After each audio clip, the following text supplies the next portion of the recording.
Good afternoon, evening, morning, everybody. Welcome to Pauper League Mono Blue. My name is Christopher with Maximus Games, and we're looking at Pauper. Unless my opponent doesn't join, then we'll have to go back in the queue. Looks like that's going to be the case. Well, that gives me a little bit of time to talk about our highlight card for the day, which is Ponder. Look at the top 3 cards of your library, then put them back in any order. You may shuffle your library and then draw a card. So a lot of people play Preordain over Ponder, or Brainstorm over Ponder.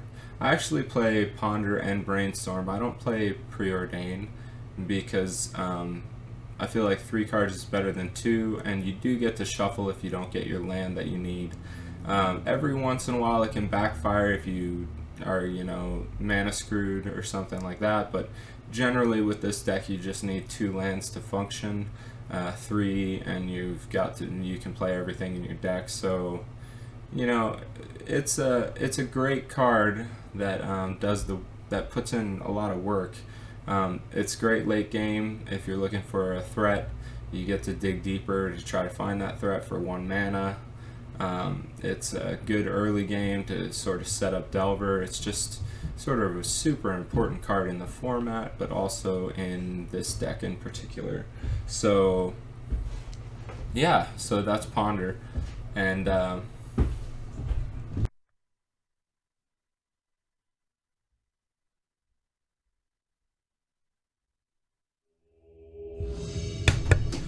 okay, so we found an opponent. We're going to go ahead and join. Alright, and we get to play first, which is nice. Looks like we got a keepable hand, a couple counter spells, a Spire Golem, Delver, a Snap, and 2 lands. So this is pretty good. Not the best hand I've ever had, but not the worst either. So we'll play out Delver. It's pretty much the best opening with this deck because it flips 33% of the time, roughly, or 36% of the time. And the rest of the time, we can set up that flip. So it looks like we're playing against either Esper Familiars or Delve Angler. I'd prefer to be playing against the latter. So there it goes. It flips.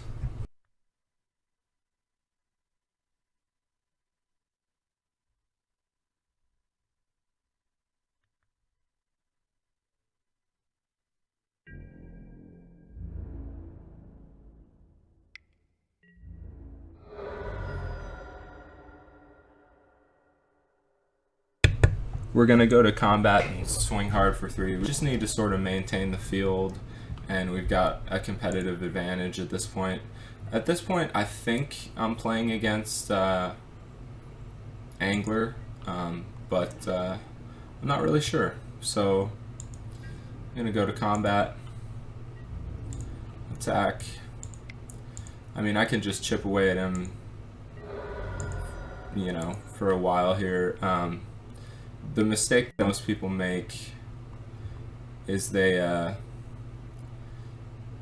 play out too much stuff without protecting their stuff with a counterspell. I'm actually going to use Snap in this case rather than using my counter magic, because that allows me to keep the mana open again for a big threat. So I do think I'm playing against Delve Angler. I'm actually rather certain of it at this point because I haven't seen any Esper lands. So hopefully we draw into a land. Oh, great, we got a land. So we'll play out Delver, and then we can go ahead and pass turn.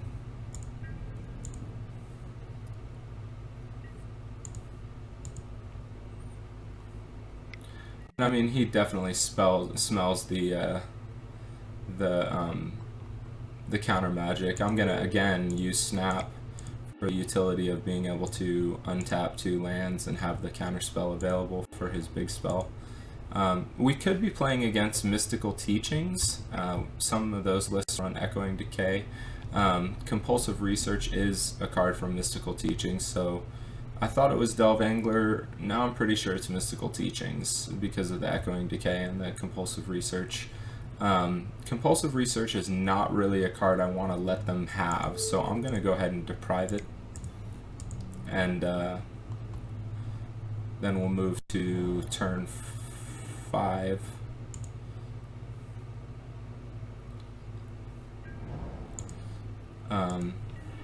And the most important thing here is that I counter their mystical teaching. So I'm going to play out Delver and sit on my deprive in case they play out mystical teachings. They may try to remove Delver again, and at this point I think I let them do it just because I want to save my last counter spell.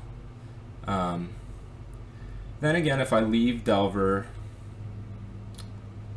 here's the problem. If they have a counter spell, they're going to use it. Let's see, four cards here.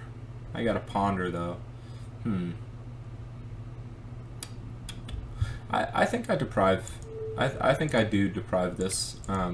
Just, you know, even if they play the counter spell, it gets rid of the counter spell here, and you know, then I can go ahead and ponder into something. So they're probably trying to decide if they want to use the counter spell. Maybe they're wondering if I have Daze or something like that. I don't run Daze. A lot of people run it as a 1 or 2 of. I think it's a great card, but at a $30 price tag, I don't really like to advertise that card because I feel like most people won't spend for it anyway. So he is going to go ahead and deprive. And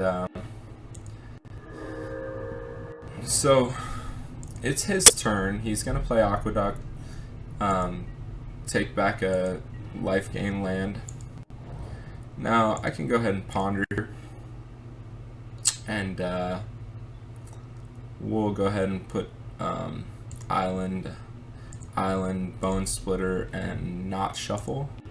I've already played a land this turn. I know it's turn 6, but I did 2 deprives and missed the land drops, so I wouldn't be able to play a land anyway.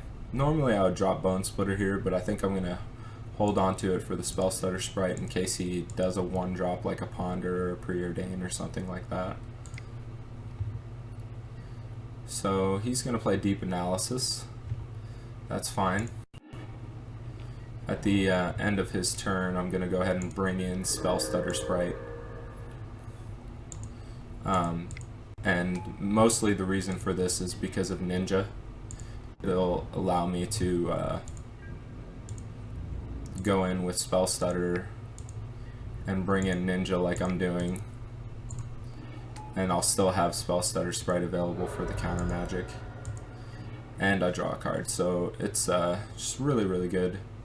Now he knows I have Spell Stutter, so I don't know. I might just play out Golem in case he does a sacrifice spell.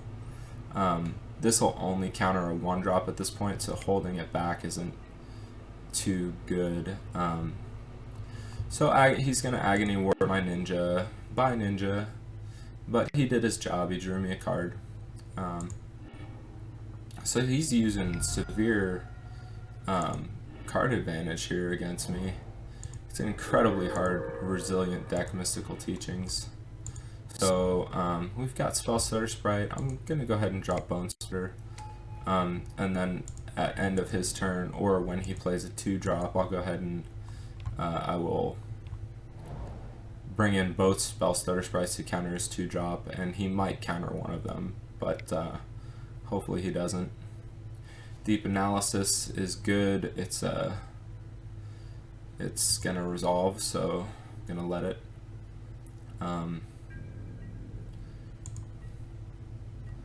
So I'm going to bring in 1 Spell Stutter.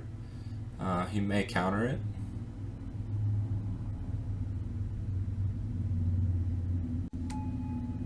Okay.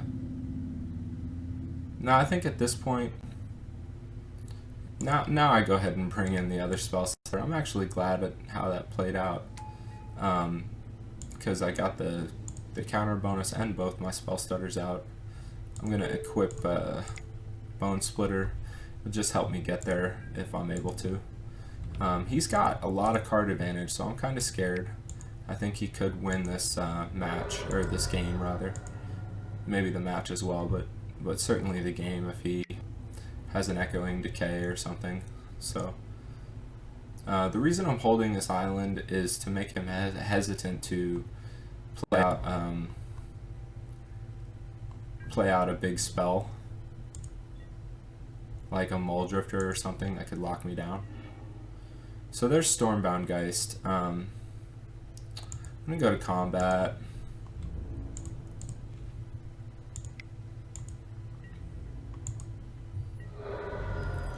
Okay, and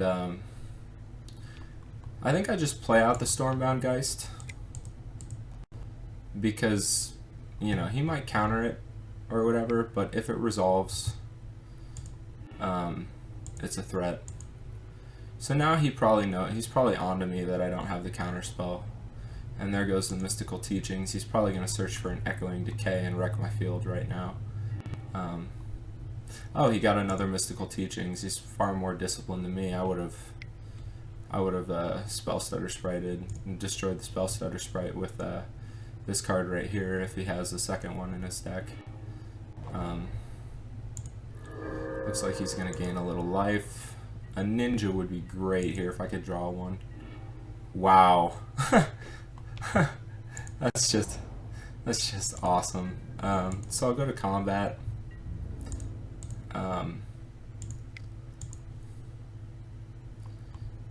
He might already have an Echoing Decay. Complete disregard. Exile it. Now, Ninja is just off the chain here. So if he doesn't have another removal right now, I'm going to draw a card. So hopefully he doesn't. Oh. Oh. Oh. Wow, beautifully played. Okay. Nice. Good game. So he's pretty much got me locked down at this point, so I just concede because I'm behind in time. So I'll see you for game 2.